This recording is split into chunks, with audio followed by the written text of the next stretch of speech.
Immigration is one of the most controversial topics of modern political discussion in the United States. In 2016, more than 85,000 immigrants moved to the U.S. In 2017, the conversation on immigration shifted. We've allowed thousands and thousands of people into our country, and there was no way to vet those people. Whether to support immigrants or refugees is the fact that resources on a federal level are scarce and they're allocated for different reasons, different times. You'll have like girls initiatives or boys initiatives, right? Like all of those are just ways to allocate resources that are scarce, and I think at this time there's a lot of resources on the federal level for refugee and immigrant programs, and on the local level, therefore, you see people making choices about whether to be welcoming or whether to, kind of have that be at the forefront of how they do economic development. Immigrants make up a staggering amount of working-class citizens in the United States.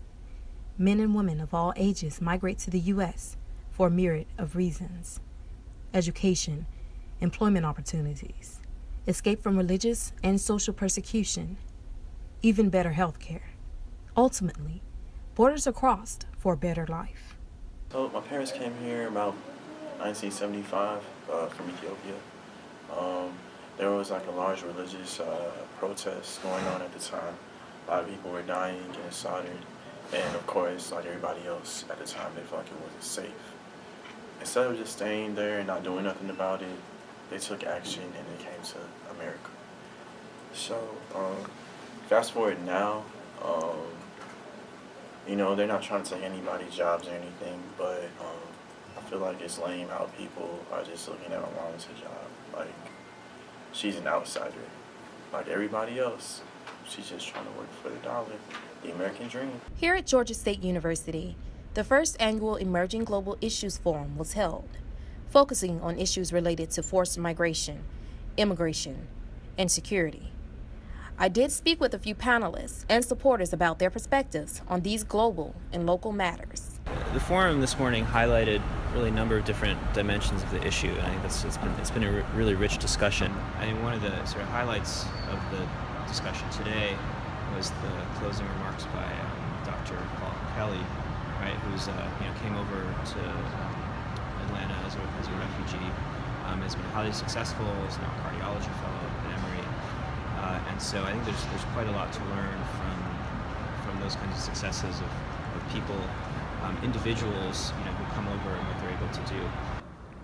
My whole spiel is like investing in refugees, investing in the future of America and the country they're living in. Being present 1 hour in these minority immigrant schools and inspire other students to pursue their dreams and think it's possible for them to be there by providing mentorship, resources, and guidance. On January 27th of this year, President Donald Trump signed an executive order ceasing all refugee admission into the country and placed a provisional 90-day hold on citizens from 7 Muslim-majority countries. More than 60,000 refugees have resettled in Carson, Georgia, since the refugee resettlement program began. I sat down with Mayor Ted Terry to discuss the concerns of his constituents and the impact of refugees in the community. Part of the executive order is actually cutting in half the number of refugees that are taken in every year in a fiscal year. So Obama had 110,000, and the executive order that Trump signed cuts it in half to 50,000. And so we're going to receive half as many refugees in Clarkston over the next, presumably 4 years, which means that, the money spent at grocery stores and other, renting apartments is going to be cut in half as well. So that's going to affect the local economy and how much money is spent here. Everybody, just because they may sound different or look different or dress different, everybody is the same. It really does come down to that, and I'm not some, uber liberal person, in general. There's a lot of things I'm like, you will not do that. But this is humanity, if you can't treat people who need help when they need the help, what does that say about us as a whole? It doesn't really matter what religion or language or culture you come from, all those opportunities are shared, across the board. And to me, that's exactly the promise of America. What actually is America is maybe not what the government right now completely acts out. but I think America, like at its heart, I think a lot more Americans actually want it to be unified, and maybe we don't really play that out very well, and so that's what I saw when I was younger, but I think that that's still in us.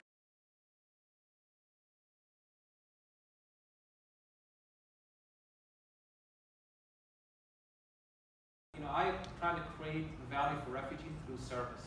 That we are going to be here to serve you and make America better. Falashad Akbar, GSU TV.